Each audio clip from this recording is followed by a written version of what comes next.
کیا جادو کا اثر ہوتا ہے؟ اگر ہو جائے تو کیسے پتا چلتا ہے کہ یہ جو میرے ساتھ ہو رہا ہے جادو کی وجہ سے ہو رہا ہے؟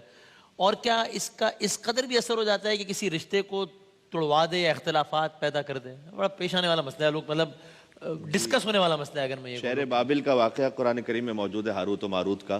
وہاں کے لوگوں کا طریقہ یہ تھا کہ وہ جدائی ڈلواتے تھے میاں اور بیوی کے درمیان اسی جادو کے ذریعے سے۔ اس کا تو ذکر واضح طور پر قرآن میں ہے۔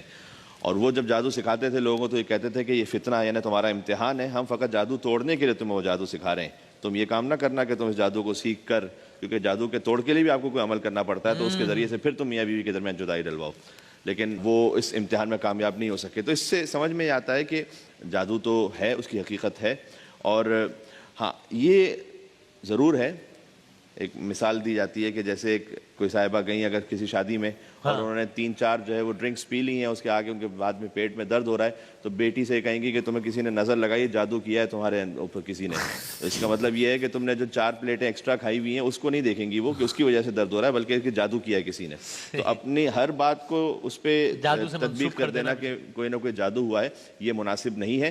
بس اتنا کر لیجئے کہ اگر کچھ محسوس ہو رہا ہے تو جو بھی ہے وہ قرآنی اعمال کی طرف جائیے، سنتوں کی طرف جائیے، اور کسی خرافات میں نہ پڑیے۔ اور وہ ہیں سورہ قل هو اللہ احد، سورہ قل اعوذ برب الفلق، قل اعوذ برب الناس، معوذتین جسے کہتے ہیں۔ قل اعوذ برب الفلق من شر ما خلق ومن شر غاسق اذا وقب ومن شر النفاثات في العقد ومن شر حاسد اذا حسد۔ صحیح ہے، تو اس کی تلاوت فرمائیے، اس کو دم کر کے پانی پی لیجئے۔ قل اعوذ برب الناس ملک الناس الہ الناس من شر الوسواس الخناس الذی یوسوس فی صدور الناس من الجنۃ والناس۔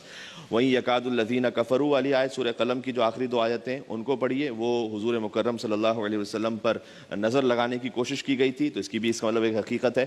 اللہ سبحانہ وتعالیٰ نے ان آیتوں کو نازل کیا جو سورہ قلم کے آخر میں، ان کو پڑھنے کے بعد فریمز وغیرہ میں بھی آتی ہیں، لیکن خود پڑھیں اس کو، اور پڑھنے کے بعد دم کر لیں اپنے اوپر ہی، اس کا پانی بنا کے پی لیں، یا ویسے ہی اس کی تلاوت کریں اس نیت سے کہ اللہ سبحانہ وتعالیٰ تمام نظر بد سے اور جادوؤں سے محفوظ رکھے۔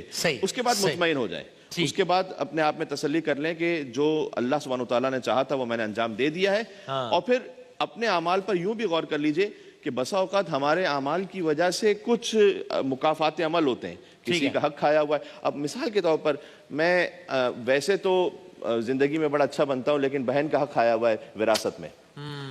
مثال کے طور پر کسی اور پارٹنر کا حق کھایا ہوا ہے، قرضہ اس کو لے کر اور اس کے بعد ہڑپ کر گیا ہوں۔ تو یہ وہ چیزیں ہوتی ہیں کہ جن کے آثار کبھی کبھار انسان کی زندگی پر آتے ہیں، اور یہ اچھا ہے کہ آ جائیں اور انسان اگر متنبہ ہو جائے، ورنہ اگر آخرت کا جو عذاب ہے وہ تو اور زیادہ شدید ہے۔ تو یہاں اللہ سبحانہ وتعالیٰ کبھی کبھار تنبیہ کر دیتا ہے، انسان کو ہلا دیتا ہے۔ ان اعمال کو، حقوق العباد کو ٹھیک کر لیں اور یہ قرآنی اعمال انجام دے دیں، اس کے بعد مطمئن ہو جائیں کہ اگر جو جادو تھا تو انشاءاللہ حل ہو گیا، باقی ہے کہ پھر اللہ سبحانہ وتعالیٰ کا امتحان۔